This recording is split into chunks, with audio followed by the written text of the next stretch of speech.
Hey, welcome back to the channel. We're going to do the easiest project that you can ever do, and we're going to add CarPlay, wireless CarPlay, to my Equinox, and honestly, to any car. I was stunned at how well this works, so here we go.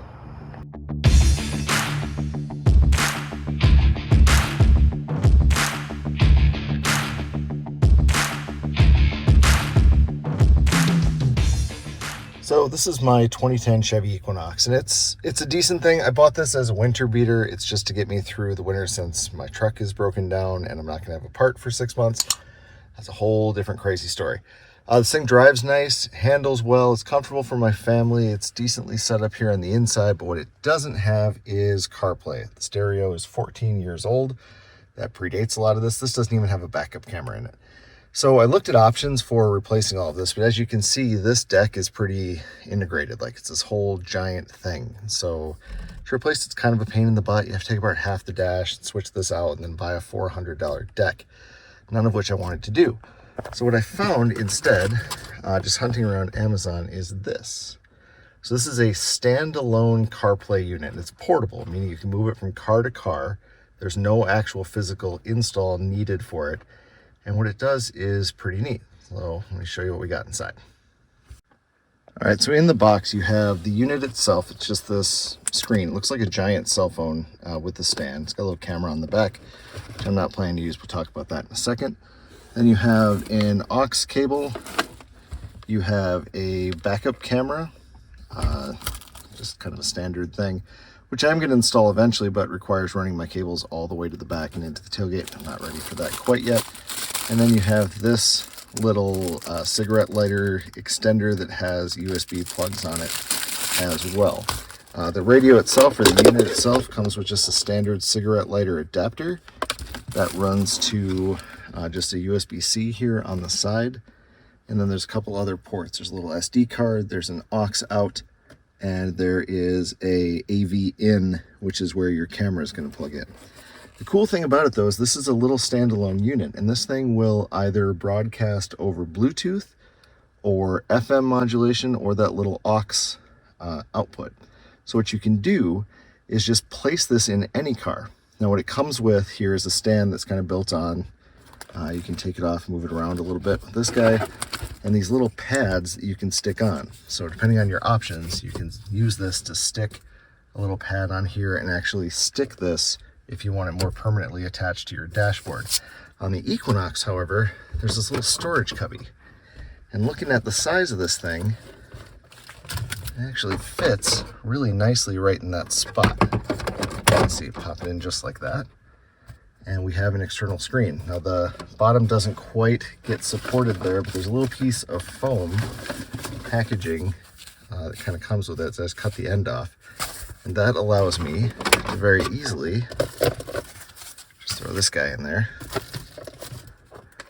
put this in here, and now I have a perfectly stable screen. So let me see how, or show you rather, how this thing works, how quickly this works.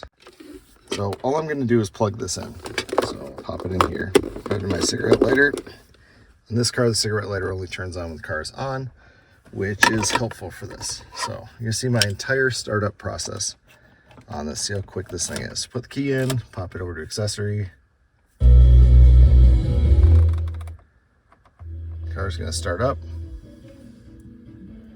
Now my radio's playing a little bit because I have it set to that channel. Okay, see how the radio turned off. So this now is looking to connect to my phone, so it's doing that in the background. It's also popping a little thing on here that started recording.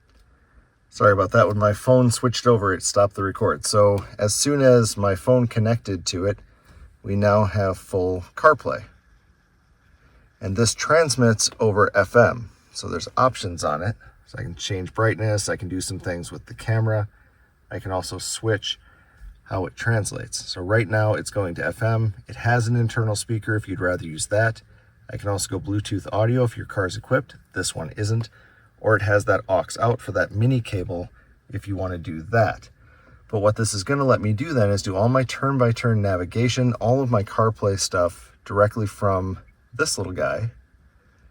And I don't have to install anything permanent in the car. So I choose on my setup here what station I want to broadcast to.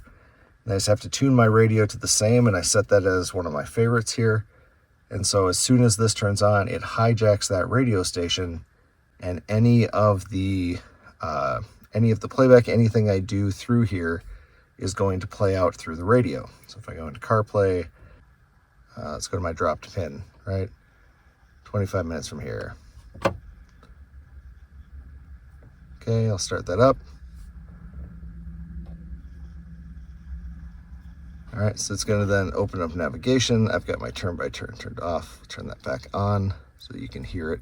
Head northeast on 132nd Court Northeast, then take the first right onto Otana Street Northeast.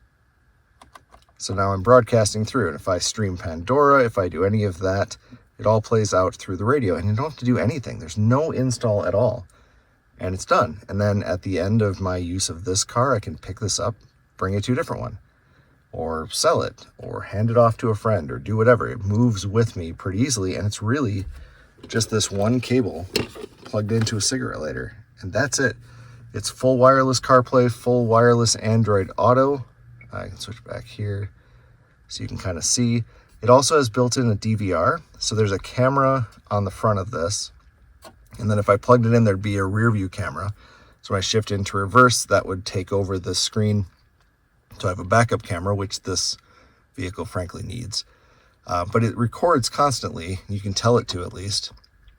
And then you have an option to use that as playback. So if you didn't have it in this little pocket, this thing would be recording out your windshield like that.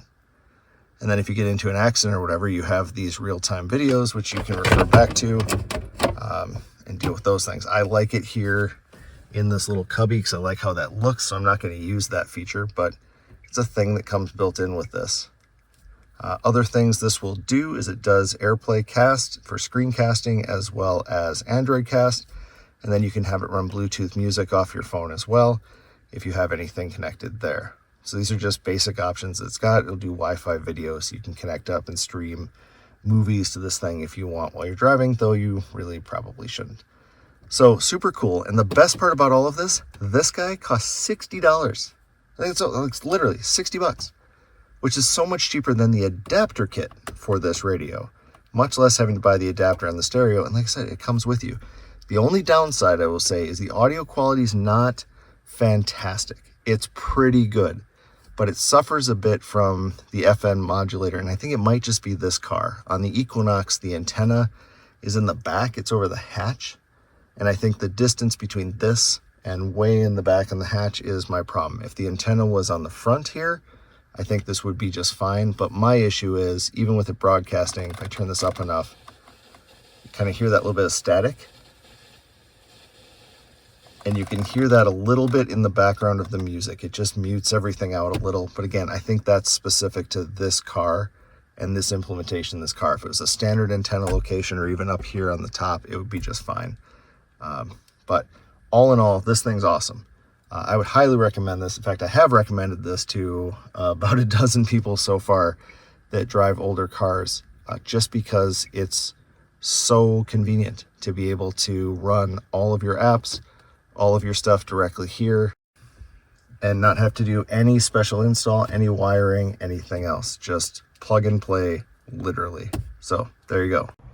So I think we can call that a project. It's the absolute easiest audio upgrade that I've ever done. It takes no time. Pull it out of the box, plug it in, and you're done. So this then being the end of a DIY dad video, I of course owe you a dad joke already. So what do you call a cow with no legs? Ground beef. Remember, with any DIY project, it doesn't have to be perfect. Most important step is just to do it.